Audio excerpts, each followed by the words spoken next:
হ্যাঁ, তাহলে কি বললাম বলেন তো, 2 একটি অঙ্ক এবং 2 একটি সংখ্যা।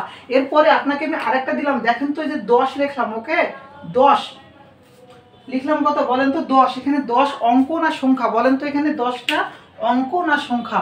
দেখেন তো আমি জিরোটা কি সাহায্যকারী অঙ্ক, একটা কি সার্থক অঙ্ক, সার্থক অঙ্ক, ওকে। কিন্তু আমি বলেছিলাম অঙ্ক কয়টা, 0 থেকে 9 পর্যন্ত। 10 কি 0 থেকে 9-এর মধ্যে আছে? নাই। তাহলে আমাদের এইগুলো হচ্ছে অঙ্ক, আর এইগুলোর বাহিরে যেগুলো, অর্থাৎ আমরা প্রত্যেকটা অঙ্কগুলো দেখেন তো এখানে 1 একটা সার্থক অঙ্ক, 0 একটা সাহায্যকারী অঙ্ক, এইগুলো নিয়ে আমরা যে সংখ্যা গঠন করব, এগুলো প্রত্যেকটা কি হবে, আমাদের সংখ্যা হবে। এই যে দেখেন এখান থেকে আমি বললাম যে 3, 4, 5, দেখেন তো 3 একটা অঙ্ক, 5, 4 একটা অঙ্ক, 5 একটা অঙ্ক, 3, 4, 5, 345। এই তিনটাই অঙ্ক, কিন্তু এই অঙ্কগুলো নিয়ে আমাদের গঠন করা হয়েছে কি, সংখ্যা। তাহলে সংখ্যা বলতে কি বলেছিলাম, অঙ্ক নিয়ে গঠন। অঙ্ক নিয়ে গঠিত হবে কি বলেন তো, সংখ্যা। আর অঙ্কগুলো কি হবে, 0 থেকে 9-এর মাঝে, 0 থেকে 9-এর মাঝে। মনে থাকবে, এই হলো আমাদের অঙ্ক, এই হলো আমাদের সংখ্যা। এই হলো আমাদের অঙ্ক এবং সংখ্যা নিয়ে পার্থক্য এবং সমস্যাগুলো, ওকে। এরপরে আমাদের সংখ্যার যে প্রকারভেদগুলো রয়েছে, সেই প্রকারভেদগুলো দেখব। তো দেখেন আপনারা,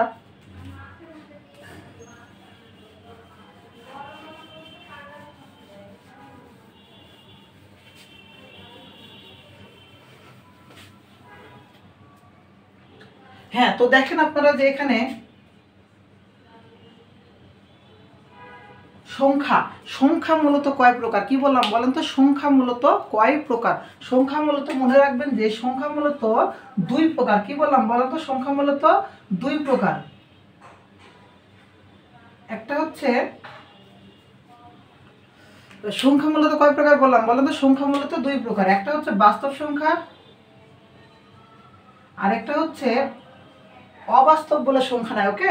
এটাকে মনে রাখবেন যে জটিল সংখ্যা। কি বললাম বলেন তো, জটিল সংখ্যা। কি বললাম, জটিল সংখ্যা। জটিল সংখ্যা নিয়ে আলোচনা সেরকম নয়, জাস্ট একটুকু ভালোভাবে জানলে, সামান্যটুকু জানলে জটিল সংখ্যা সম্পর্কে সব কিছু হয়ে যাবে। আমাদের জানতে হবে সম্পূর্ণ বাস্তব সংখ্যা সম্পর্কে, ওকে।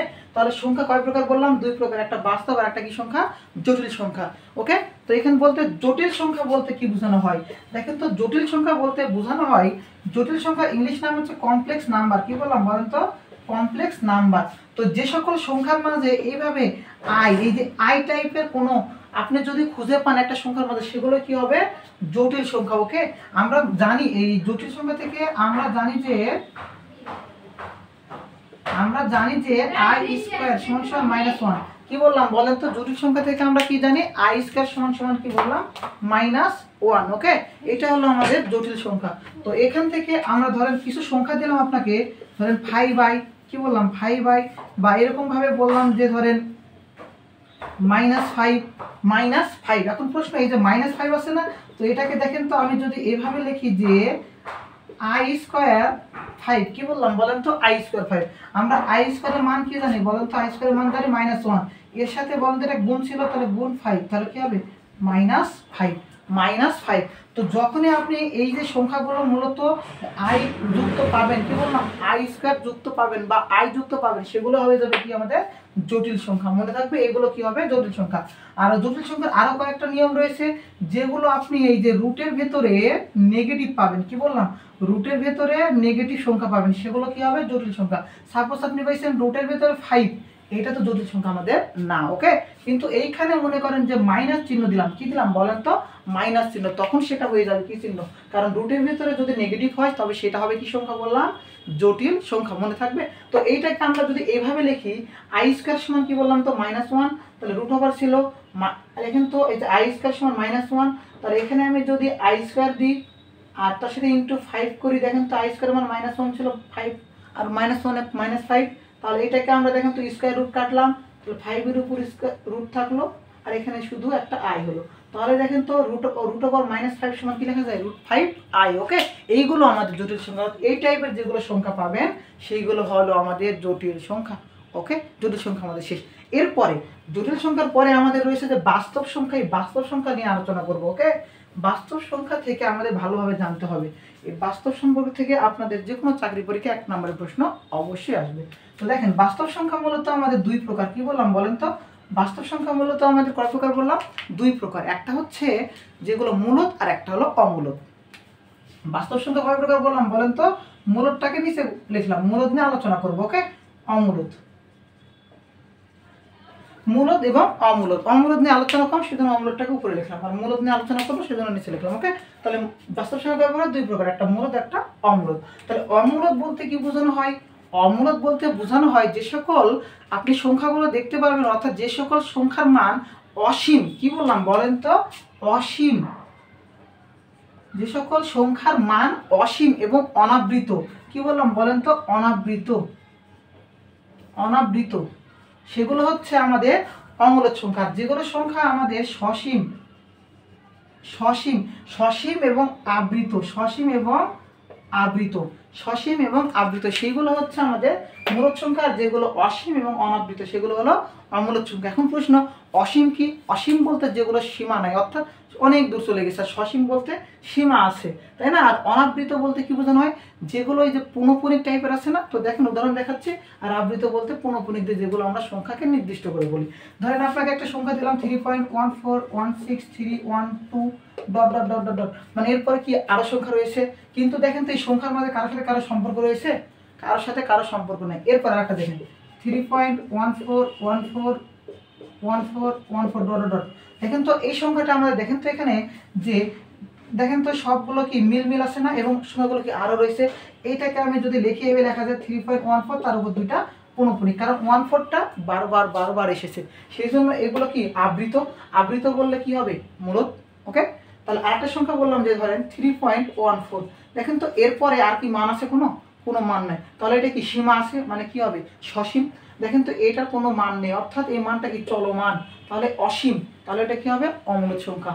আর আবৃত না অনাবৃত? অবশ্যই অনাবৃত। অনাবৃত হলে কি হবে? অমূলদ সংখ্যা। ক্লিয়ার? ক্লিয়ার? মূলদ এবং অমূলদের মাঝে অবশ্যই ক্লিয়ার হওয়ার কথা। অমূলদ মানে কি বললাম? অসীম, অনাবৃত। আর মূলদ মানে কি বললাম? সসীম, আবৃত।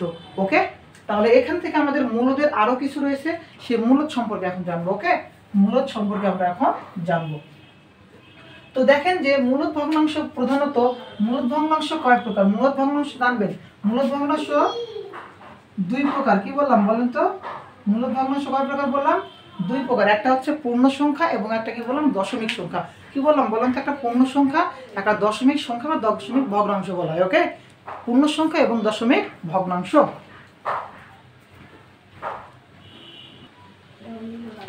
হ্যাঁ, তো এখানে বললাম কি বললাম তো? মূলদ ভগ্নাংশ কয় প্রকার বললাম? দুই প্রকার। একটা কি বললাম? পূর্ণ সংখ্যা, আর একটা কি বললাম? ভগ্নাংশ বা দশমিক ভগ্নাংশ কথা যেগুলো বলা হয়। ওকে, আর একটা কি বললাম বলেন তো? যে ভগ্নাংশ। মনে থাকবে, একটা পূর্ণ সংখ্যা এবং আরেকটা কি বললাম? ভগ্নাংশ। তো এখানে পূর্ণ সংখ্যা বলতে কি বোঝানো হয়? পূর্ণ সংখ্যা বলতে বোঝানো হয় ধরেন যে সকল সংখ্যাগুলো ভগ্নাংশ আকারে হবে না। কি বললাম বলেন তো? ভগ্নাংশ আকারে হবে না, সেইগুলো হবে পূর্ণ সংখ্যা।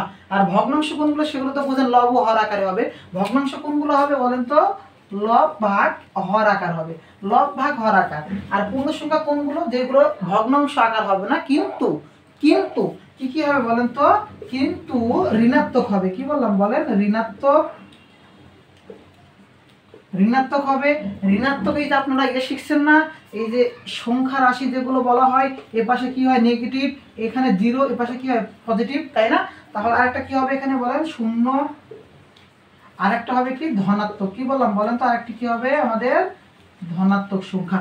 তাহলে এখানে বলেন তো পূর্ণ সংখ্যা কয় প্রকার শিখলেন? পূর্ণ সংখ্যা কয় প্রকার শিখলেন? পূর্ণ সংখ্যা তিন প্রকার। কি বললাম? পূর্ণ সংখ্যা কয় প্রকার? পূর্ণ সংখ্যা তিন প্রকার। ক্লিয়ার? পূর্ণ সংখ্যা যে তিন প্রকার, একটা কি ঋণাত্মক সংখ্যা, একটি কি শূন্য, আর একটা কি ধনাত্মক সংখ্যা। তাহলে পূর্ণ সংখ্যা কয় প্রকার শিখলেন? তিন প্রকার। এবং ভগ্নাংশ হলো যেগুলো লব এবং হর আকারে লেখা যায়। কি বললাম? ভগ্নাংশ লব এবং হর আকারে লেখা যায়। ওকে, এখন ভগ্নাংশ কয় প্রকার? ভগ্নাংশ আপনারা শিখছেন তো, ভগ্নাংশ কয় প্রকার?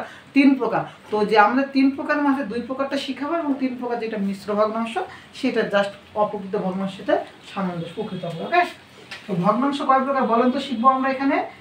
এখন আপাতত প্রকৃত, আর একটা কি বললাম বলেন তো? অপ্রকৃত। প্রকৃত এবং অপ্রকৃত। এরপরে আমাদের ভগ্নাংশের মধ্যে যে রয়েছে দশমিক ভগ্নাংশ রয়েছে না, ওই ভগ্নাংশগুলো পরে আলোচনা করবো। তবে এই দুটো শিখাবো, এবং এর সাথে মিশ্রটাও শিখিয়ে দেবো। কি বললাম? মিশ্রটাও শিখিয়ে দেবো। ওকে, তো দেখেন তো এখানে ঋণাত্মক, শূন্য এবং ধনাত্মক। কি বললাম? ঋণাত্মক, শূন্য এবং ধনাত্মক। তো তো আপনাদের আরেকটা কথা বলে দিই যে আপনারা যদি ক্লাসটি অবশ্যই ইউটিউব থেকে দেখেন তাহলে ইউটিউব চ্যানেলকে সাবস্ক্রাইব করবেন, এবং যদি ফেসবুক থেকে দেখে থাকেন তাহলে অবশ্যই ফেসবুক পেজটিকে ফলো করে দেবেন। আপনাদের এইভাবে প্রতিনিয়ত সিলেবাস অনুযায়ী ক্লাসগুলো নেওয়া হবে। গণিতের এইটা আমার প্রথম ক্লাস। তো যদি ক্লাসটি ভালো লাগে অবশ্যই আপনারা কমেন্ট বক্সে জানিয়ে দিবেন। সকলকে ধন্যবাদ। তো এরপরে দেখেন যে আমাদের ঋণাত্মক, শূন্য এবং ধনাত্মক। কি বললাম বলেন তো? ঋণাত্মক, শূন্য এবং ধনাত্মক। তো ঋণাত্মক সংখ্যা কোনগুলো? অবশ্যই আপনারা জানেন যে যেগুলো হবে কি যুক্ত? নেগেটিভ যুক্ত। শূন্য কোনগুলো? শূন্য তো একটাই সংখ্যা, তাই না? শূন্য তো শূন্য। আর ধনাত্মক কোনগুলো? যেগুলো পজিটিভ সংখ্যা বিশিষ্ট, সেগুলোকে কি বলা হয়? আমাদের ধনাত্মক সংখ্যা। ঋণাত্মক সংখ্যা শূন্য এবং ধনাত্মক সংখ্যা। এবং প্রকৃত, অপ্রকৃত এবং মিশ্র, তাই না? তো প্রকৃত বলতে কি বোঝানো হয়? কি বললাম বলেন তো? প্রকৃত বলতে কি বোঝানো হয়? প্রকৃত বলতে বোঝানো হয় যেগুলো লব ভাগ হর আকার ভগ্নাংশ এবং হরটা বড় লবের চাইতে। কি বললাম বলেন তো? হরটা বড় লবের চাইতে, সেগুলো প্রকৃত। যেমন 2/5। ওকে, দেখেন তো 5টা লবের চাইতে বড় না? অবশ্যই। এবার অপকৃত বলতে কি বললাম? লব ভাগ হর আকারের ভগ্নাংশ, কিন্তু কি হবে? আমাদের লবটা হরের চাইতে কি হবে? বড় হবে। যেমন 5/2। এটা হচ্ছে আমাদের অপকৃত ভগ্নাংশ। এটা আমাদের কি ভগ্নাংশ? অপ্রকৃত ভগ্নাংশ। এবং আরেকটা ভগ্নাংশ রয়েছে কি বলেন তো? মিশ্র ভগ্নাংশ। কি বললাম? মিশ্র বলতে বোঝানো হয় ধরেন যে 2/1 এর নিচে ধরেন 3। কি বললাম বলেন তো? 2/1/3। 2/1/3 অর্থাৎ এখানে দেখেন তো এই ভগ্নাংশটার মাঝে একটা সুন্দর একটা এমসিকিউ রয়েছে লুকিয়ে। দেখেন ভালো করে বুঝবেন যে মিশ্র ভগ্নাংশের মাঝে যতগুলো আপনি ভগ্নাংশ খুঁজে পাবেন না কেন, এই মিশ্র ভগ্নাংশের সাথে এই পূর্ণ সংখ্যা বাদে আরেকটি যে ভগ্নাংশ থাকবে লব ভাগ হর আকার, সেইটা হবে কি বলেন তো? সেইটা হবে অবশ্যই প্রকৃত। কি বললাম বলেন তো? সেইটা হবে কি ভগ্নাংশ? প্রকৃত। অর্থাৎ মিশ্র ভগ্নাংশের মাঝে পূর্ণ সংখ্যা থাকবে এবং আরেকটি ভগ্নাংশ থাকবে। কি বললাম? একটা পূর্ণ সংখ্যা থাকবে এবং আরেকটি ভগ্নাংশ থাকবে। যেটা পূর্ণ সংখ্যা তার সাথে আরেকটি যে ভগ্নাংশ থাকবে সেটা কি হবে? প্রকৃত। এবং পুরো মিশ্র ভগ্নাংশটাকে যখন আমি ভাঙাবো তখন কিসে পাবো বলেন তো? অপকৃত পাবো। কি পাবো? অপকৃত পাবো। দেখেন তো 3 × 6, এই দুটার গুণ আর এটার সাথে যোগ। 3 × 6 রেখে 7/3। তাহলে দেখেন তো এটা কি ভগ্নাংশ হইলো? হর ছোট লব বড়, তাহলে কি ভগ্নাংশ? অপকৃত ভগ্নাংশ। সেজন্য ভগ্নাংশকে আমরা দুই ভাবে প্রকাশ করি, একটা প্রকৃত এবং একটা কি? অপকৃত। অপকৃতটা মিশ্ররই রূপ। ওকে, অপকৃত কি বললাম? মিশ্র রূপ। এবং মিশ্রর মাঝে যে ভগ্নাংশটা থাকবে সেটা কি হবে? অবশ্যই প্রকৃত হবে। এবং আরেকটা প্রশ্ন যে মিশ্র ভগ্নাংশকে ভাঙলে সবসময় কি পাবো? অপ্রকৃত ভগ্নাংশ পাবো। ক্লিয়ার?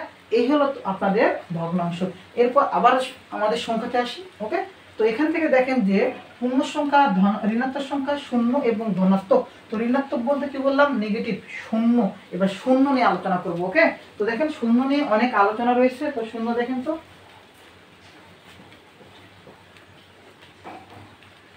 দেখেন শূন্য। তাহলে এখান থেকে শূন্য নিয়ে আলোচনার ক্ষেত্রে ভালো করে বুঝবেন যে শূন্যটা কি। ওকে, শূন্য একটি ইন্টিজার সংখ্যা। কি বললাম বলেন তো? শূন্য একটি কি সংখ্যা বললাম? ইন্টিজার সংখ্যা। ওকে, মনে রাখবেন এটা। শূন্য একটি কি সংখ্যা বললাম? ইন্টিজার সংখ্যা। শূন্য একটি কি সংখ্যা? ইন্টিজার। ইন্টিজার মানে কি বলেন তো? ইন্টিজার মানে কি? পূর্ণ। ইন্টিজার মানে কি বললাম? পূর্ণ সংখ্যা। ওকে, আরেকবার মনে রাখবেন যে শূন্য, আপনার শূন্য ধনাত্মক বা